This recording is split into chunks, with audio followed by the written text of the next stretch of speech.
Da oggi gli italiani troveranno mascherine chirurgiche a 50 centesimi al netto dell'IVA in 50.000 punti vendita, uno ogni 1.200 abitanti. Da metà del mese diventeranno 100.000, uno ogni 600 abitanti.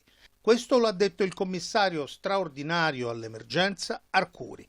Un risultato ottenuto, ha spiegato, grazie agli accordi con farmacie, parafarmacie, Confcommercio, Federdistribuzione e in particolare la Coop, che ha deciso di vendere le mascherine al prezzo fissato anche se il costo d'acquisto è stato più alto. Inoltre è stato formalizzato un accordo con i tabaccai e si arriva così a 100.000 punti vendita dotati delle mascherine al prezzo concordato. Procedendo con questi ritmi sarà possibile avviare da luglio le prime sperimentazioni sull'uomo del vaccino contro il coronavirus.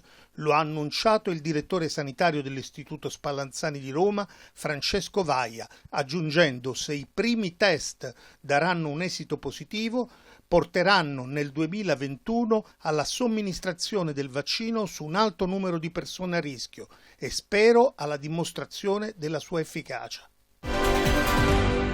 Il ministro dell'istruzione Lucia Azzolina ha detto che il governo non ha mai parlato di doppi turni per la ripresa della scuola a settembre.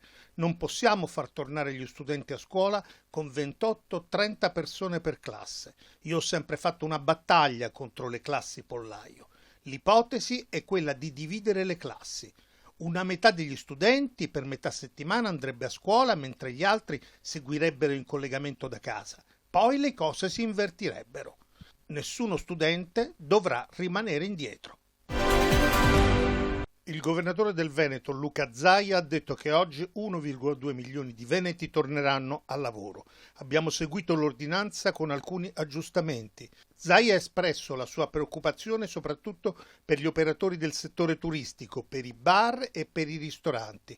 Per loro un'apertura il 1 giugno sarebbe troppo in là. Ai veneti dico di non abbassare la guardia. La preghiera che faccio è di portare la mascherina per la nostra salute e quella degli altri. Anche all'aria aperta, quando si incrocia qualcuno, bisogna portare la mascherina. Inoltre le persone senza mascherina non vanno fatte entrare negli esercizi commerciali.